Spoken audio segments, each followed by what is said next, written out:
Hello दोस्तों, स्वागत है आपका अपने यूट्यूब चैनल जय हिंद भाई दीपक सर पे। दोस्तों, आज हम एक विज्ञान का एक ऐसे टॉपिक पढ़ेंगे जिसको वास्तव में आपने जाना होगा, समझा होगा, बूझा होगा, सोचा होगा, पहचाना होगा, वगैरह वगैरह चीज जानते होंगे, जिसको हम जानते हैं रसायन की दुनिया में, विज्ञान की दुनिया में पदार्थ। ठीक, पदार्थ को द्रव्य पे कहते हैं, अंग्रेजी मैटर कहते हैं, लेकिन मैटर वैसा वाला नहीं है जो वास्तव में होता है। ठीक, इसको कहते हैं द्रव्य। क्या कहते हैं? द्रव्य कहते हैं। कहीं पे इसे पदार्थ कहते हैं और कहीं पे इसे अंग्रेजी में से मैटर कहते हैं। क्या कहते हैं? मैटर। ठीक, इन तीनों का मतलब एक है। इन तीनों के बारे में आज हम इन तीनों का मतलब एक है, इनके बारे में आज हम जानेंगे। वास्तव में पदार्थ होते क्या है? तो पदार्थ को अपने सभी चीज अवस्थाओं पे प्रयोग करते होंगे। तो पहले पदार्थ की परिभाषा वास्तव में साइंस के अनुसार कैसी है? ठीक, तो देखा जाए, पदार्थ एक ऐसा वस्तु होता है। भाई वस्तु होता है, पदार्थ क्या होता है? एक ऐसा अवयव होता है, एक ऐसा अवयव होता है, एक ऐसा तत्व होता है जो स्थान घेरता है और जिसमें भार होता है, उसे ही हम कहते हैं पदार्थ। क्या कहते हैं? पदार्थ। एकदम सिंपली है, आपने इसको महसूस किया होगा। देखो, ये क्या है? मार्कर है। अब मार्कर में कुछ ना कुछ भार होगा। अब भले इसका भार बहुत कम है, लेकिन कुछ ना कुछ में भार है।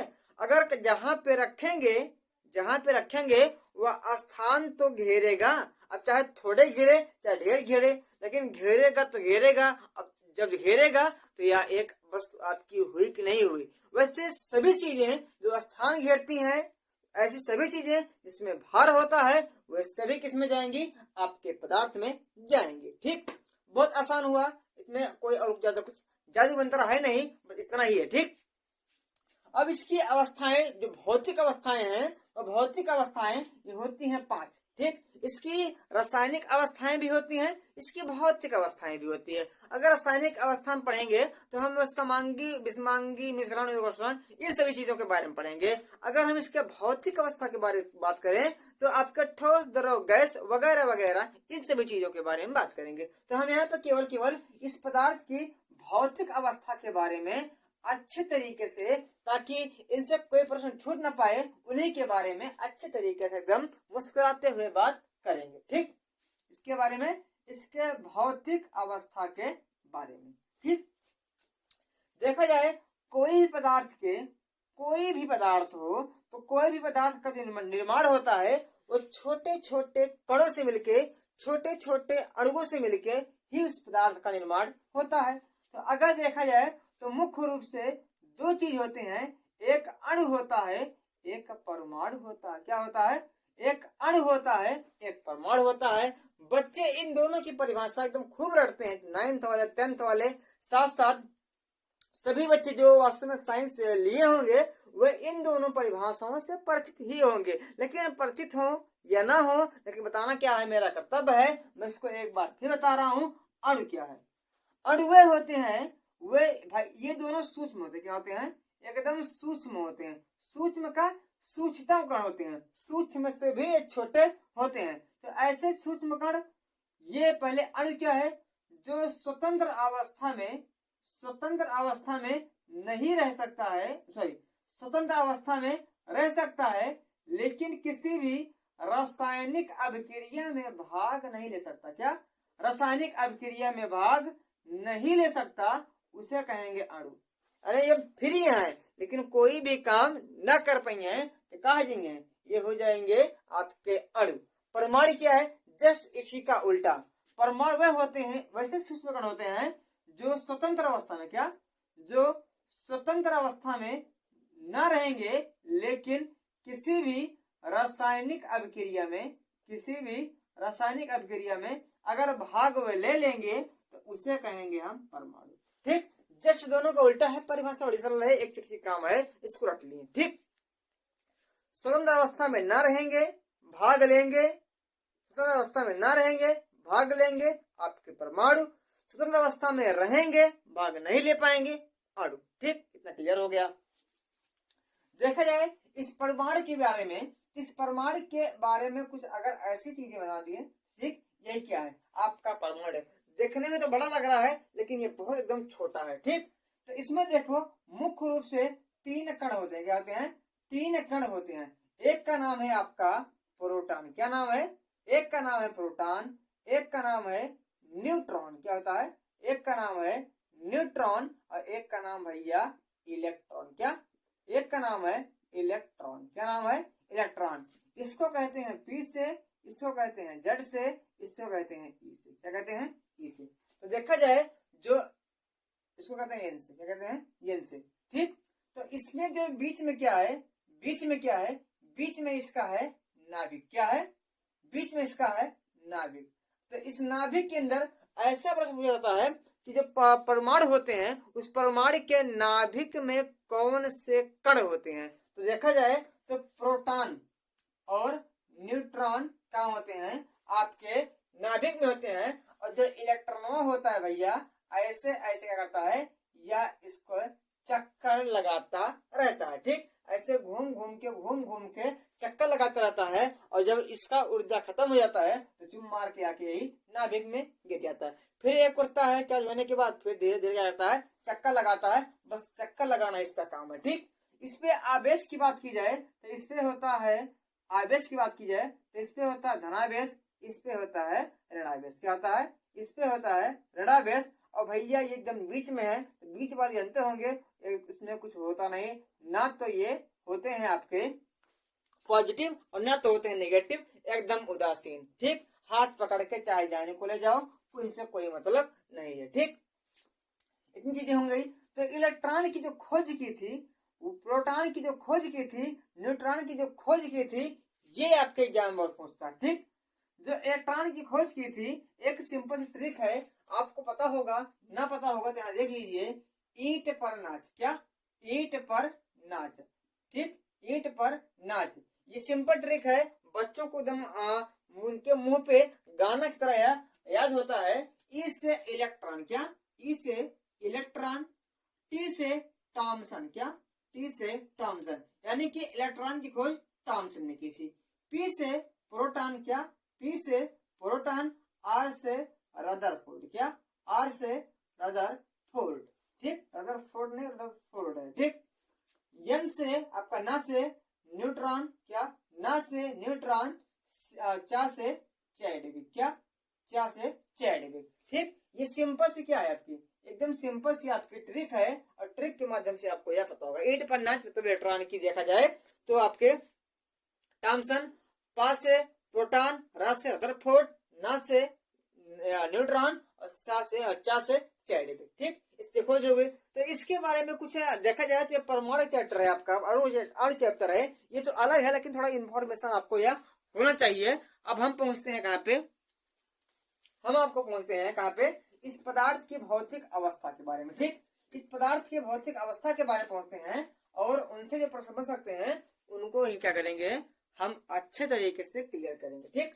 तो देखा जाए इस पदार्थ की 5 अवस्थाएं होती हैं, मुख्य रूप से 3 होती हैं, लेकिन धीरे धीरे खोजों के दौरान उनमें 2 अवस्थाएं और जुड़ गई। पहली अवस्था क्या है?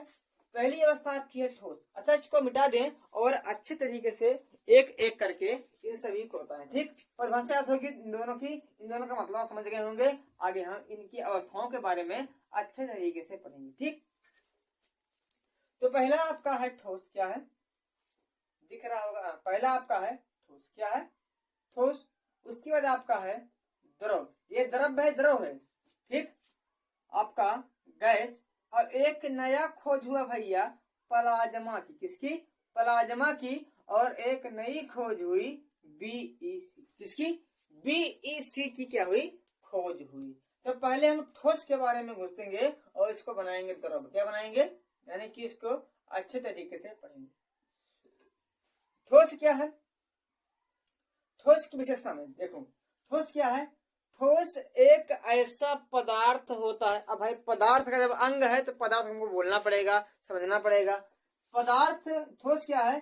पदार्थ का वह भाग है जिसमें आकार। अब आकार क्या है? अब आकार की परिभाषा, आकार के बारे में आपको बताना कोई बहुत ही जरूरी नहीं, क्योंकि आकार के बारे में आप परिचित हैं। आकार क्या होता है? किसी भी चीज की बनावट, रूपरेखा, वही उसका आकार है। सिंपली है कि नहीं? एकदम गोल, चौड़ा, मोटा, तमाम चीज। ठीक।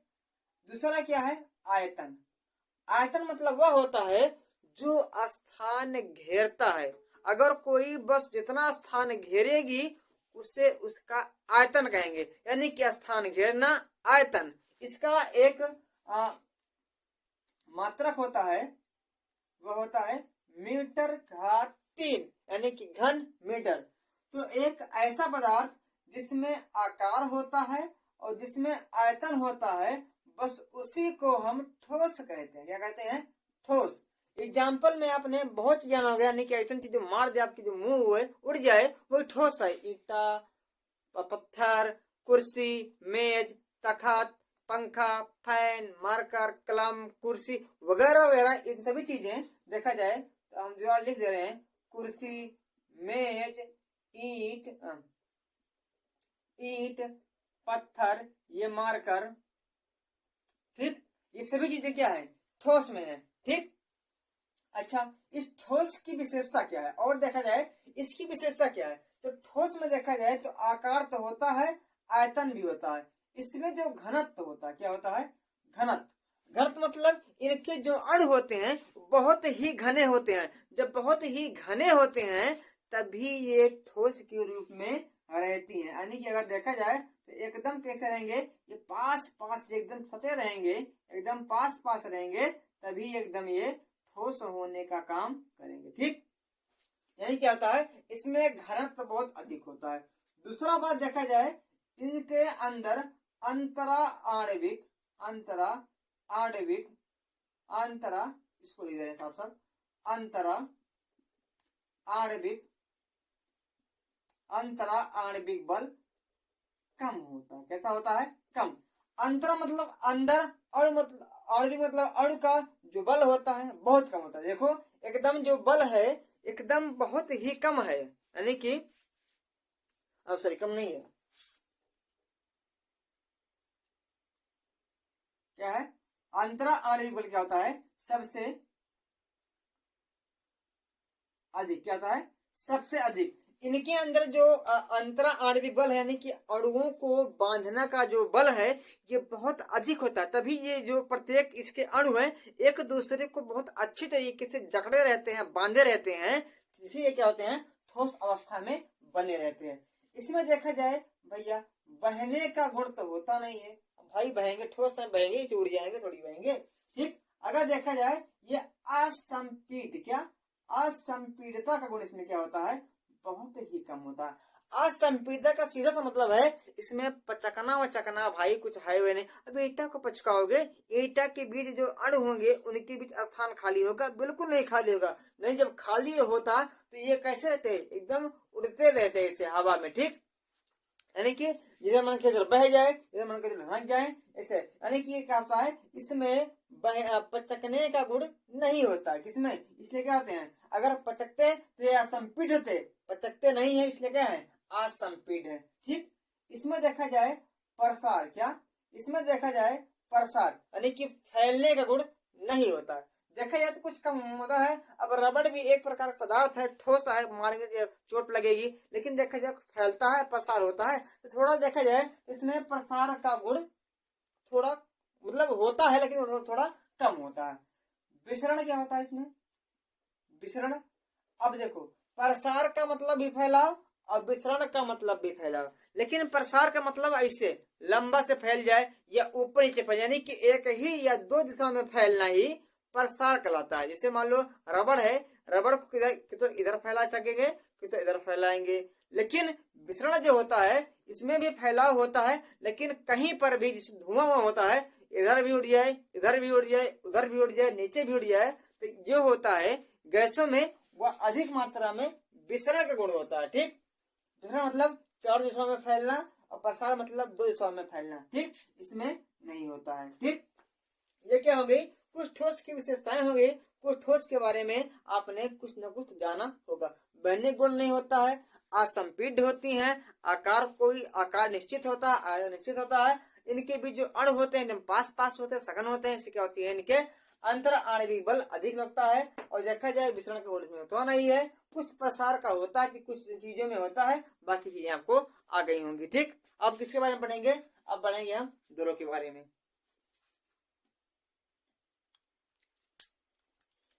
किसके बारे में पढ़ेंगे? हम पढ़ेंगे अब दरों के बारे में। दरों के बारे में, दरों क्या होता है? दरों पदार्थ की एक ऐसी अवस्था जिसमें आकार भैया निश्चित नहीं होता है, इसका कोई आकार नहीं होता है। अब बाल्टी में रखोगे तो बाल्टी के आकार का, आप कड़ाह में रखोगे तो कड़ाह के आकार का, गिलास में रखोगे गिलास के आकार का, आप थाली में रखोगे थाली का आकार का, जिसमें रखोगे उसी के आकार में हो जाएगा, लेकिन बदलेगा वह जरूर है। ठीक, आकार इसमें निश्चित नहीं होता। लेकिन देखा जाए आयतन इसमें होता है। क्यों? अब चाहे जहां रखोगे वह कुछ ना कुछ स्थान तो घेरेगा ही, स्थान घेरना हमारा आयतन कहलाता है। जब स्थान घेरेगा तो इसमें आयतन निश्चित अवश्य ही होता है। ठीक, इसमें जो अंतरा आणविक बल है, अंतरा आणविक जो बल है वह ठोस की अपेक्षा कम होता है। ठीक, क्यों कम होता है? अगर ऐसे हम बना दें तो क्या है, ये आपका द्रव फॉर्म में, क्या है? द्रव फॉर्म में। देखा जाए इनके बीच जो अणु है ये थोड़ा थोड़ा कम बल लगा पा रहे हैं। ठीक, अंतरा आणविक बल इसमें ठीक कम होता है। किसके अपेक्षा? इस ठोस की अपेक्षा। देखा जाए इसमें बहने का गुण क्या होता है? इसमें होता है, बिल्कुल भाई पानी बहेगा ही। देखा जाए ये संपीड्य होते हैं। क्या होते हैं? ये संपीड़ता का गुण रखते हैं, लेकिन ठोस से कम। किससे? ठोस से कम, यानी कि ये पिचकते हैं लेकिन पूरा नहीं पिचकते। अगर देखो जाए तो पानी को ऐसे आप हाथ मारिए, बाल्टी में रखा है तो पानी इधर हटेगा लेकिन पूरा नहीं हटेगा, वास्तव आगे पीछे फिर आ जाएगा। ठीक, अगर देखा जाए तो ये भैया प्रसार भी करते हैं लेकिन ठोस की अपेक्षा कम करते हैं। इनमें विसरण का गुण भी होता है लेकिन ठोस की अपेक्षा कम होता है। और देखा जाए इसमें तरलता, यानी कि ये लिक्विड फॉर्म में जरूर रहेंगी। और देखा जाए तो कुछ नहीं है, खत्म है। इसमें जो घनत्व होता है और जो रहते हैं बहुत सघन मात्रा में नहीं रह पाते हैं, लेकिन सघन मात्रा में कुछ न रहते हैं। यानी कि देखा जाए ठोस क्या है, सबसे ज्यादा है, बस जो ठोस में सबसे ज्यादा गुण रहेगा उसका थोड़ा कम गुण रहेगा द्रव में। द्रव की बात की जाए तो आपका मिट्टी का तेल, आपका पेट्रोल, डीजल, पानी और दूध, सब क्या है? ये सब आपके लिक्विड फॉर्म में, ये कैसे हैं? आपके द्रव अवस्था में है। इन दोनों को आप जान गए होंगे। ठीक, अब आपका तीसरा क्या है? गैस। क्या है? गैस। पहले इसको मिटाएं तो क्या है आपका? गैस। क्या है आपका? इसको भी मिटा दें।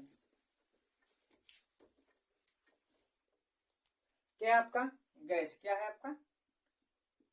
गैस देखा जाए तो भैया ना तो इसमें कोई आकार होता है। अब गैस की कैसी बनावट? कुछ नहीं होगी, इसमें आयतन भी नहीं होता है। अब यहाँ पे कुछ स्थान घेरे, वहां पे कोई स्थान, इसका कोई फिक्स नहीं है, स्थान कहाँ घेरती है? अब कमरे में हवा है, स्थान घेरी है? नहीं घेरी है, क्योंकि अगर स्थान घेरती है तो हम कहाँ होते हैं। ठीक, इसमें जो बहने गुण होता है यह बहुत ही अधिक होता है। क्या होता है? बहुत ही अधिक होता है। इसमें जो घनत्व होता है वह बहुत ही कम होता है। सबसे अधिक घनत्व इसमें ठोस में होता है, उसके बाद द्रव में, और कुछ नहीं होता किसमें? या गैसीय में। ठीक, अगर देखा जाए तो एकदम ये संपीड होंगी। क्या होंगी? संपीड होंगी। क्या होंगी?